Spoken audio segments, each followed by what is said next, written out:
Spider-Man Brand New Day first look and footage breakdown. Original link for Emergency Awesomes videos, it's in the description. Brand new superhero reaction channel.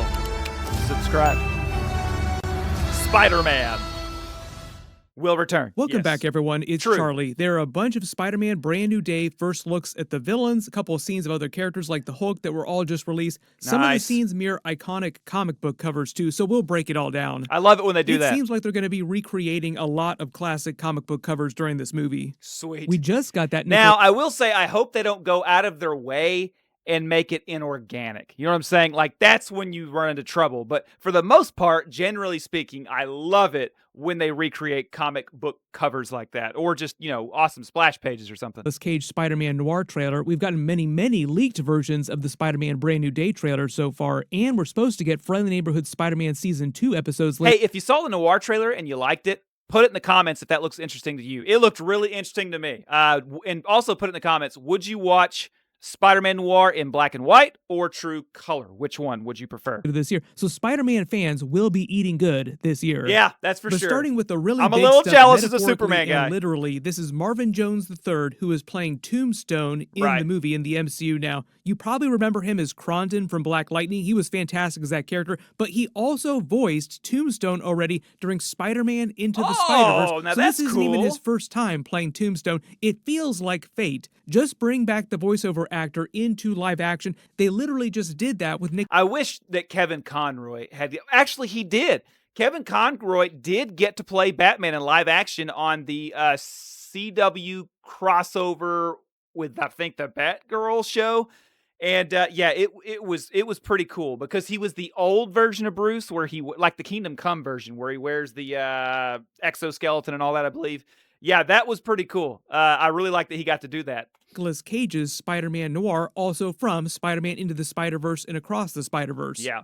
Does he not look like he was born to play the role? You can see the wire in 220p. Yeah. harness here still attached to Tom Holland's stunt double, so this is very clearly from behind the scenes where they took this picture. Yeah. But he's wearing his new Spider-Man suit from the end of No Way Home, and that fight scene is meant to be a recreation of the Spectacular Spider-Man 142, which coincidentally also features the Punisher, and we've already seen all the footage of the... Judging from the way that looks, the other shot, this does look like the camera's probably up high, and that's the angle they're going for. That'll be pretty cool. Of course, nobody's neck bends that way. That would be hard. Punisher in Brand New Day. That'd be hard. Tombstone is one of the villains. He's not the main villain. In Punisher and Spider-Man will fight, but Punisher is obviously not a villain. It's the traditional trope of two heroes fighting because they're on the opposite sides of some matter with a misunderstanding until they realize they're technically on the same side and then work together to stop the bigger villain. During the leaked trailer, there was a lot of footage of Spider-Man talking to Punisher trying to help Spider-Man, as well as a lot of footage of Tombstone giving Spider-Man a speech that was connected to the transformation that we saw him going through in the movie. In the actual trailer footage, Spider-Man appears to be in an organic webbing cocoon, and they make it seem like his powers are going to evolve during the movie, and he will get organic web shooters. We will see about that. I don't know if that's going to wind up sticking. But this is why you've been hearing all the talk about Spider-Man cocoons and organic web shooters during the movie. We will see if that winds up being true. It's so cool, man. Oh, it's so cool, I want to dude. see the holes. I want some... I just got it. I still haven't even seen that movie, guys. I would love to see that movie. I need to, especially before I watch this one. But he did go through a transformation like this during this era in the comics, so they are riffing on a lot of actual comic books when they're doing all these things in the movie. During the trailer, Tombstone says to Spider-Man, spiders have 3 life cycles, and between cycles, it can leave the spider vulnerable to threats. Those spiders that survive go through a kind of rebirth. So the idea is that Tom Holland's Spider-Man is evolving into his next trilogy. Like, he's maturing as a person, just in general, Peter Parker's maturing, but also functionally his actual Spider-Man powers are evolving. Okay. Kevin Feige and Marvel are basically using the movie to creatively refresh the Spider-Man character for his new trilogy. They're kind of doing the same thing with the Hulk, too, which I think people are even more excited about. Yeah, I mean, I think Marvel is at a time where it needs some refreshment. That's just what I think. I'm not a huge Marvel guy. I haven't seen all the movies. I've seen a bunch of them, but there are a bunch I haven't seen. They've been shooting them out left and right. I think it's time for a refreshment for Marvel. Because there's been so much criticism with the way that Marvel has used the Hulk in the last several Marvel movies. But the next big scene is a Boomerang here. He looks just like comic book Boomerang, Nice. and this is Tarantula. I would not be surprised if they I don't know much about Tarantula. also try to recreate this classic scene from his debut in the comics, Amazing Spider-Man I have 134. seen that, though, yeah. There have also been many first looks at Michael Mando's Scorpion, who is back from Spider-Man Homecoming post-credit scene, finally paying off that post-credit scene. He's going to have a mechanical Scorpion suit in the movie, like the majority of Spider-Man villains so far in the MCU. I'm not understanding that tail. It seems non-functional. Like, I don't understand how it would move. Tombstone, obviously one of the exceptions to that, in that he has organic powers. He was mutated into his current form. Right. They'll probably be doing it all in visual effects post-production because of the way he uses his tail weapons, just the way his mechanical suit actually works. They did a version... I know that might not be something y'all care about, but I'm really... that doesn't look right to me. You know what I'm saying? Like, remember how Dr. Ock's arms looked like they were the metal with the tubes? That's how stuff like that, like if you get a colonoscopy or something, that's how stuff like that actually works. That tail to me did not look like a functional thing. Of mechanical Scorpion during Friendly Neighborhood Spider-Man 2. Like I said, we're supposed See, to get that tail, season that 2 makes of that more sense. much later this year. They also did a version of Tombstone during that, who got a version of his comic book origin too, with the Diox mutating him. Nice. I don't know if Tombstone is going to walk into this movie already having his powers, already having his origin story, or if we'll see him get his origin story during the events of the movie. My guess is probably not, or at least not in a big way, because a lot of these superhero movies that throw a bunch in there, they get overstuffed if you try to give an origin for everybody. Like with Superman, people acted like they wanted to see an origin for Hawk Girl and Green Lantern, and I'm like, would have ruined the movie. It would have been all about them. Like that's too much, you know? They didn't even in the Justice League movies, they didn't even give origin stories. They gave like little snippets. Unless there's some kind of flashback, it seems like he will enter the movie already having his powers. He looks like he's absolutely going to wreck Spider-Man, though.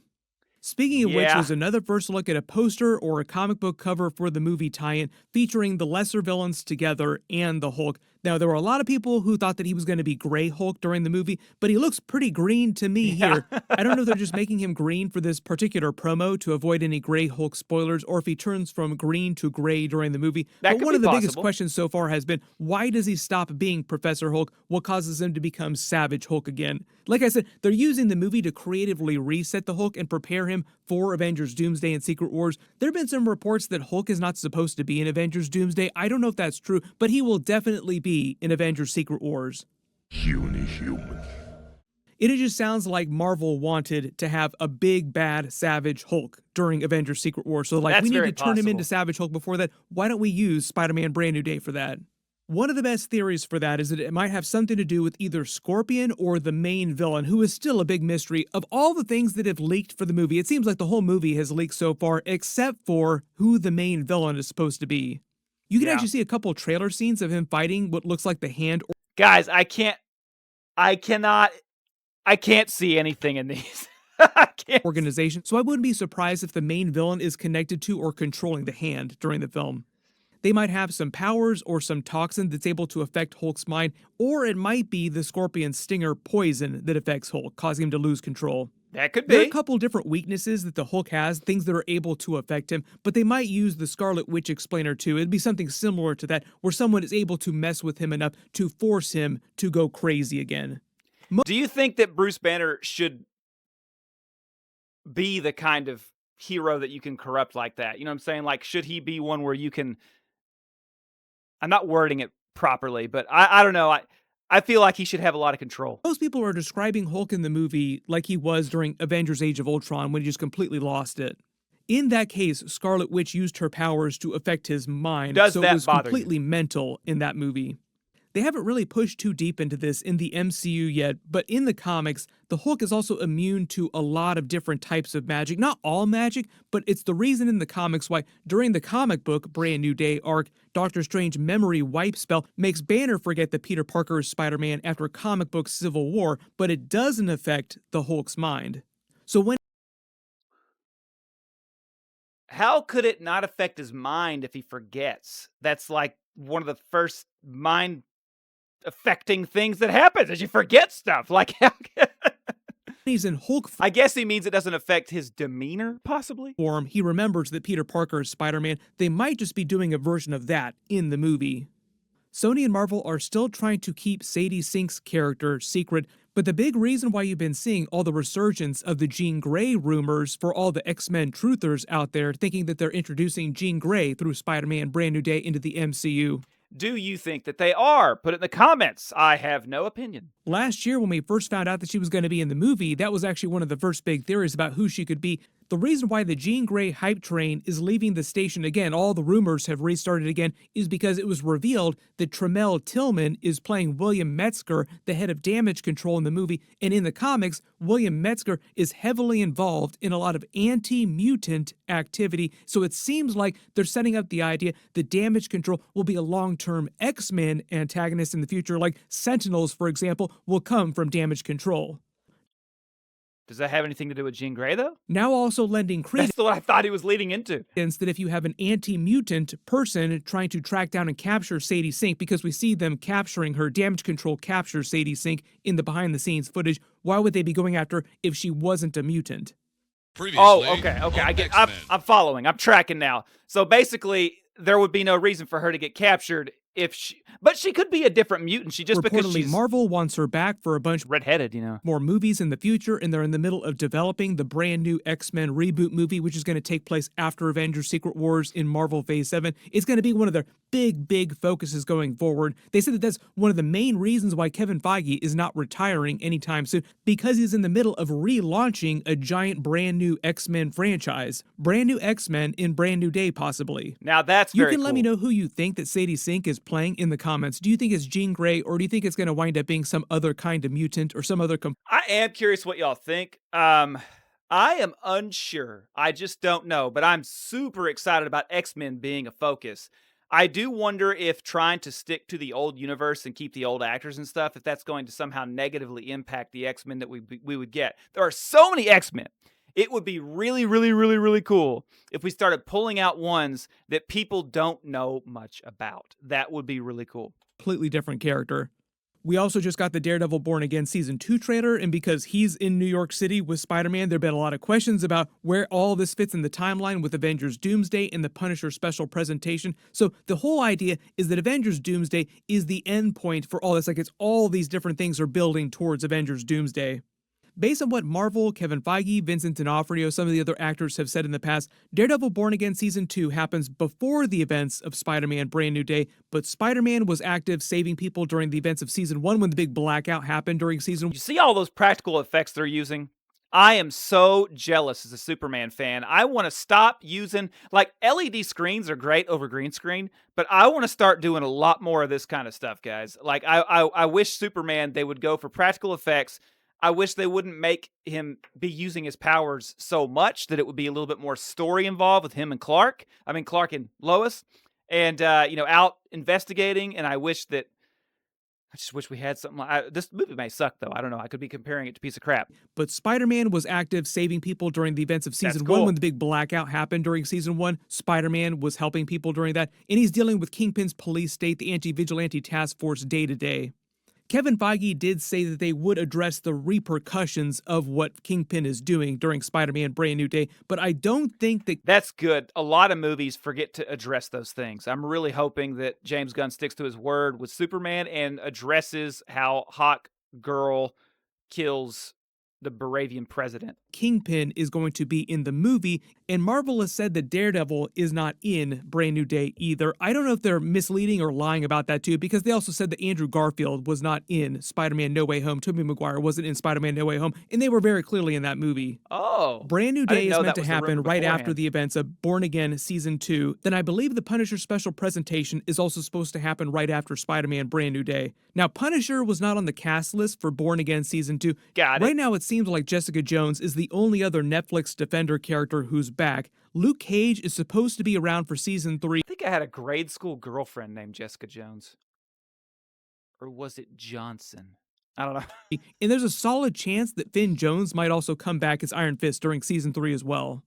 We haven't gotten a trailer for the Punisher special presentation yet, but a bunch of footage has leaked out. But I believe it's meant to be much smaller, and I don't expect Spider-Man or Daredevil or the other Defenders to show up during it. This is what the new Punisher logo is meant to look like, and I believe that Daredevil Born Again Season 2 is meant to wrap up that anti-vigilante task force arc, the Punisher Cops, so the cops won't be running around the city anymore wearing the Punisher logo after Season 2.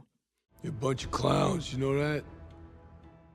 Punisher might come back for Daredevil Born Again Season 3. We'll see about that. And they're already talking about the Defenders coming back and Elektra. Adding Punisher to that is just like a lot, so we will see what they include, what they don't include for Season 3.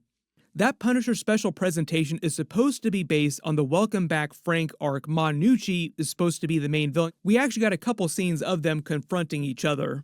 Everybody post all your reactions in the comments below. If you spotted any other Easter eggs or references and any of the leaks or any other footage that's dropped recently that I haven't talked about in my videos, just write it below in the comments. Streets are saying that we're supposed to see a shiny HD official version of the Spider-Man Brand New Day trailer in March. That is so Whenever cool. they do wind up releasing Man, I'm jealous as a Superman fan. They need to be putting them on wires down the streets. it, or if a better quality And stop CGIing the cape. Your CGI capes don't look as good as a flowing cape that flows awkwardly. It looks a lot better. version of the leak drops, of course I will do all the videos for it, so be sure to enable alerts for my channel so you don't miss any of that. I am curious how much they're going to CGI him, though. Even though they're doing the practical effects, I'm curious, are they going to CGI it so much that if they may have well just CGI'd it all? You know what I'm saying? That's what I don't like. Because to me, I see cartoon. It's no different than it is whenever back in, the 40s, Superman's first movie serials, he just turned into cartoon to fly. It's no different to me. It's the same concept. Don't forget, guys, got an Amazon store with all sorts of Superman stuff in one place. And remember, like Superman, live humbly, do good.